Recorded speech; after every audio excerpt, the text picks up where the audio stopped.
Hello again! Throughout the program, you'll have the chance to practice project management skills in a few different ways. In addition to multiple choice and short answer quizzes, you'll complete hands-on activities to apply what you've learned. You'll solve common project problems in real-world situations and create the kinds of artifacts project managers use every day. Completing these hands-on activities is really important to your success in this program. They'll give you practical experience that can help you describe your skills in interviews or use them to manage projects more effectively in your personal or professional life. To help you prepare, I'll introduce you to two different types of hands-on activities that we prepared for you. I'll also share some tips and tricks that will let you get the most out of them. In one type of activity, you'll review a project management scenario and follow step-by-step instructions to move the project forward. Your job could be to learn about stakeholders, assign task owners, or organize documents so they're easy to find. You can recognize these exercises as quizzes with activity in the title.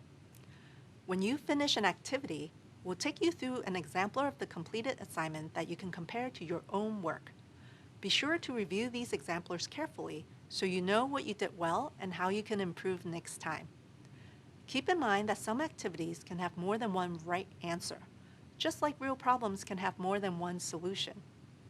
The exemplars for these activities explain one way of doing things, but they also point out where you could do things differently. This helps you check your approach to an assignment, not just your answers. Certain activities also include quiz questions that help you check your work. These quizzes can be graded or ungraded and give you another way to measure your progress and expand your knowledge. Another type of hands-on activity is the peer review or peer-graded assignment. These activities follow a similar format to the first. You'll review a project management scenario and complete a set of step-by-step instructions. But there's one major difference. Your classmates will grade your assignment and you'll grade theirs. For each peer review, you'll need to grade at least 2 submissions, but you can grade more if you want. This peer grading process is a key part of the learning experience for this program. That's because it gives you objective feedback on your work and lets you know how others are approaching the same challenges. Peer grading gives you the chance to learn not just from us, the instructors, but from each other as well. To grade each other's work, you'll use what's known as a rubric. A rubric is a checklist of items your assignment must include, with each item worth a certain number of points. You typically need to score at least 80% correct to pass a peer-graded assignment.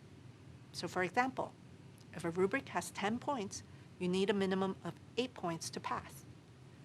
In addition to using these rubrics to grade your peers, you can review them before you submit your own assignments so you understand how you'll be graded. Peer grading is also important because it lets you give and receive qualitative feedback. For example, if a peer does well, you could tell them they did a great job refining a goal or that you like their creative solution to a problem. Positive feedback helps you and your peers learn about your strengths and motivates you to do your best work.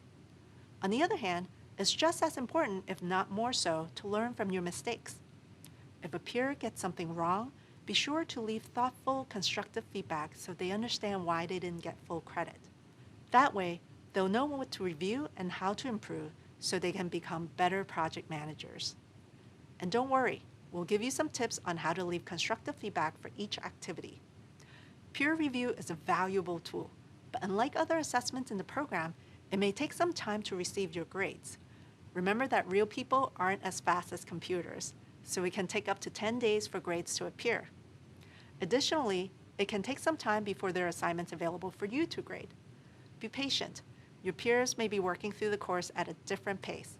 And remember, you can always move on to other items in the course and come back if you need to.